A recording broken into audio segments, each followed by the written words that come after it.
As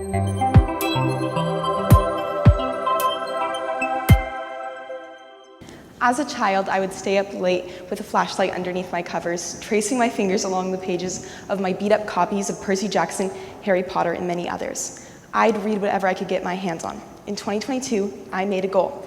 I was going to read a new book every single day for an entire year. I read so much that year. I read on the bus. I read in passing periods. I read the entire lunch break. Teachers had to confiscate books from me. I didn't do anything other than read. I wasn't interested in, playing with my friends, but I was interested in curling up in my armchair and reading the latest cozy murder mystery book. I wasn't interested in, listening to music or podcasts, but I was interested in listening to audiobooks. I spent so much time reading, and guess what? I did it. I read 413 books in 365 days, and I was so proud of myself.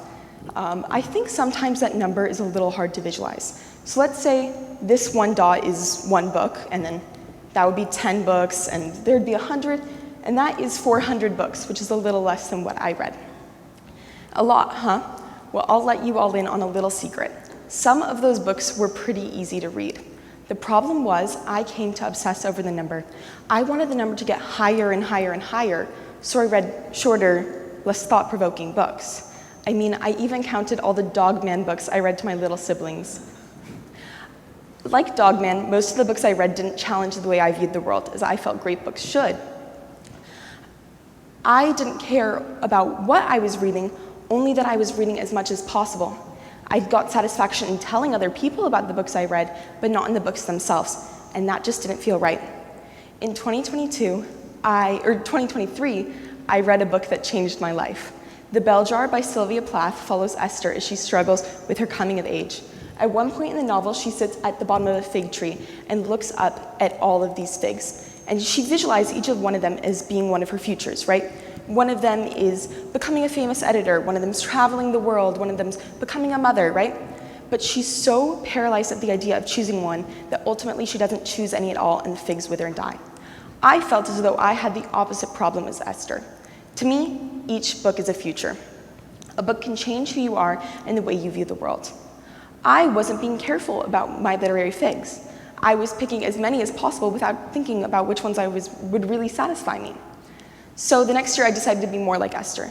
I read harder books by more challenging authors and consequently read a lot less. But picking my literary figs more carefully didn't solve the problem. I loved reading heavy books, but I could feel myself losing some of the pure joy of reading.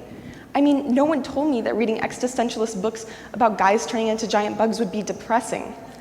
I loved these books and the way they challenged the world, but sometimes I wanted to read books that were, fun and not so heavy. I realized there was value in reading purely for pleasure.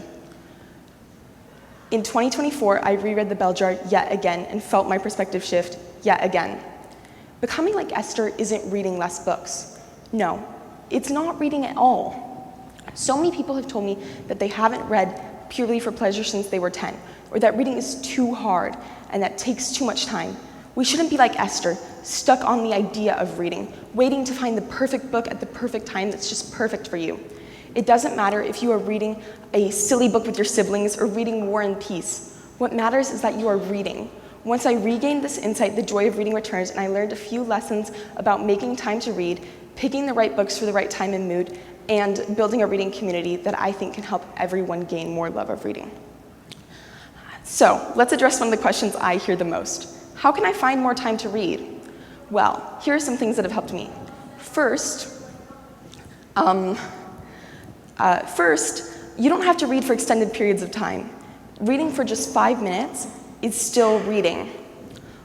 You can read waiting at the bus stop, waiting for, in the elevator, or on the bus. 5 minutes here and there over a course of a day can add up to a whole lot when all is said and done. Additionally, it's never been easier to get books on hand. Websites like Amazon, thrift books, and book depositories can deliver books to your home in just days. Additionally, the App Store is filled with awesome apps that allow you to read books for free with subscriptions to local libraries. Additionally, local libraries and local bookstores are a great way to get books. For those who like to multitask, audiobooks can be the perfect way to find more time to read. Pop those headphones in while you are listening, and you can make so much more time. It doesn't matter. You don't have to read 300 books a day or, read for hours and hours. What matters is that you are reading. Reading is like playing a sport, baking, or painting. You aren't going to be good at it at first, but with a little practice, over time, you can become a better reader. Next, picking the right book for the right time and mood can do a lot to increase your joy of reading. So many people have told me that they only read books in school and then shortly after declare that they hate reading. You might not like reading because you don't like the books that are not chosen for you. You know yourself best out of anyone in the world. You should pick books that you know you will like. If you like fashion, you should read books about fashion. If you like sports, you should read books about sports. If you like history, and you'll never guess what comes next, you should read books about history. You get the point. And it doesn't have to be highbrow literature either. I still remember the books that got me into reading. The Rainbow Magic series is a series about magic fairies, right? To me, it didn't matter that they all had the same plot, the same characters, and frankly, the same bad writing. They were fun, and I loved them. If you're just starting to get a love of reading, don't worry too much about the quality of your books. Instead, focus on the fact that you are reading. If you don't know where to start, book recommendations can be a great way. Book recommendations can seem hard to come by. It's not a topic that just naturally comes up in casual conversation.